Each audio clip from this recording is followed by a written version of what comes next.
Hi friends, welcome to my KSK income YouTube channel. ಯಾರಾದರೂ ನನ್ನ channel subscribe ಮಾಡದೆ ನೋಡ್ತಾ ಇದ್ದರೆ ಪ್ಲೀಸ್ ಒಂದು ಸಬ್ಸ್ಕ್ರೈಬ್ ಮಾಡ್ಕೊಳ್ಳಿ.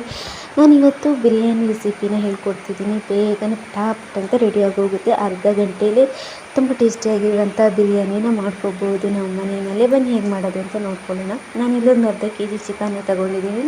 ದೊಡ್ಡ ಪೀಸ್ ಮಾಡಿಬಿಟ್ಟು ಇದಕ್ಕೆ ಮ್ಯಾರಿನೇಟ್ ಮಾಡ್ಕೊಳ್ಳೋಕ್ಕೆ ಒಂದು ಅರ್ಧ ಕಪ್ ಗಟ್ಟಿ ಮೊಸರು, ಹಾಗೆ ಒಂದು ಕಾಲು ಕಪ್ ಆಗುವಷ್ಟು ಶುಂಠಿ ಬೆಳ್ಳುಳ್ಳಿ ಪೇಸ್ಟ್, ಹಾಗೆ ಒಂದು ಕಪ್ ಆಗುವಷ್ಟು ಫ್ರೈಡ್ ಆನಿಯನ್ನ ಹಾಕ್ಕೊಂಡಿದ್ದೀನಿ. ಫ್ರೈ ಮಾಡಿರುವ ಆನಿಯನ್, ಹಾಗೆ ರುಚಿಗೆ ಬೇಕಾದಷ್ಟು ಉಪ್ಪನ್ನ ಹಾಕ್ಕೊಂಡು, ಹಾಗೆ ಇದಕ್ಕೆ 1 ಟೀ ಸ್ಪೂನ್ ಆಗುವಷ್ಟು ಅಚ್ಚಕಾರದ ಹುಡಿ, ಹಾಗೆ 1 ಟೀ ಸ್ಪೂನ್ ಆಗುವಷ್ಟು ಗರಂ ಮಸಾಲ ಹುಡಿ, ಹಾಗೆ ಒಂದು ಅರ್ಧ ಟೀ ಸ್ಪೂನ್ ಆಗುವಷ್ಟು ಧನಿಯಾ ಹುಡಿ, ಹಾಗೆ ಒಂದು ಅರ್ಧ ಟೀ ಸ್ಪೂನ್ ಆಗುವಷ್ಟು ಜೀರಿಗೆ ಹುಡಿನ ಹಾಕ್ಕೊಂಡು, ಹಾಗೆ ಇದಕ್ಕೆ ಒಂದು ಸ್ವಲ್ಪ ತುಪ್ಪ ಹಾಕ್ತಾಯಿದ್ದೀನಿ. 1-2 ಸ್ಪೂನ್ ಆಗುವಷ್ಟು ತುಪ್ಪ ಹಾಕಿ ಎಲ್ಲನೂ ಚೆನ್ನಾಗಿ ಮಿಕ್ಸ್ ಮಾಡಿ ಒಂದು ಅರ್ಧ ಗಂಟೆ ಎತ್ತಿಟ್ಕೊಂಡು ಇಡಬೇಕು.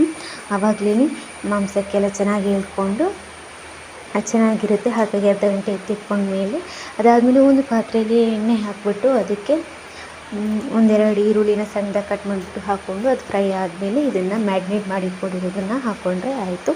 ಅದು ಹಾಕ್ಕೊಂಡು ಒಂದೆರಡು ಸರ್ತಿ ಅದನ್ನು ತಿರುಗಿಸ್ಕೊಳ್ಳಿ ಚಮಚದಲ್ಲಿ. ಅದಾದಮೇಲೆ ನೀರು ಬಿಟ್ಕೊಳ್ಳಿಕ್ಕೆ ಶುರುವಾಗುತ್ತಲ್ಲ, ಆ ಹೊತ್ತಿಗೆ ಒಂದು 2 ಕಪ್ ಆಗುವಷ್ಟು ನೀರನ್ನ ಹಾಕ್ಕೊಳ್ಳಿ.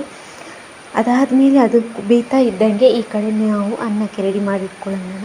ನೀರು ತಗೊಂಡು ಅದಕ್ಕೆ ಒಂದು ಸ್ವಲ್ಪ ಉಪ್ಪು, ಹಾಗೆ ಮಸಾಲೆ, ಚಕ್ಕೆ, ಲವಂಗ, ಪಲಾವ್ ಎಲ್ಲ ಹಾಕ್ಕೊಂಡು ಜಾಪತ್ರೆ ಎಲ್ಲ ಹಾಕಿ ಅದಕ್ಕೆ ಅನ್ನ ಆಗಲಿಕ್ಕೆ ಹಾಕಬೇಕು. ಯಾವ ರೈಸ್ ಬೇಕಾದರೂ ಯೂಸ್ ಮಾಡ್ಬೋದು. ಒಂದು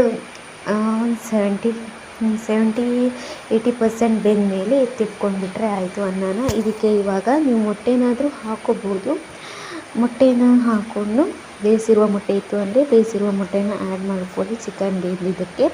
ಆದಮೇಲೆ ಮೇಲ್ಗಡೆ ಅನ್ನನ ಹಾಕ್ಬಿಟ್ಟು ಅದ್ರ ಮೇಲ್ಗಡೆ ಸ್ವಲ್ಪ ತುಪ್ಪ, ಎಣ್ಣೆ ಹಾಕ್ಬಿಟ್ಟು ಆಮೇಲೆ ಫ್ರೈಡ್ ಆನಿಯನ್ನ ಮೇಲ್ಗಡೆ ಹಾಕಿ ದಮ್ ಕಟ್ಟಿ ಒಂದು 10 ನಿಮಿಷ ದಮ್ ಕಟ್ಟಿದರೆ ಆಯಿತು. ಅದಾದಮೇಲೆ ತುಂಬ ಟೇಸ್ಟಿಯಾಗಿರುವಂತಹ ಚಿಕನ್ ಬಿರಿಯಾನಿ ರೆಡಿ ಆಗೋಗುತ್ತೆ. ತುಂಬ ಚೆನ್ನಾಗಿರುತ್ತೆ. ನೀವು ಒಂದ್ಸಲ ಟ್ರೈ ಮಾಡಿ. Thank you.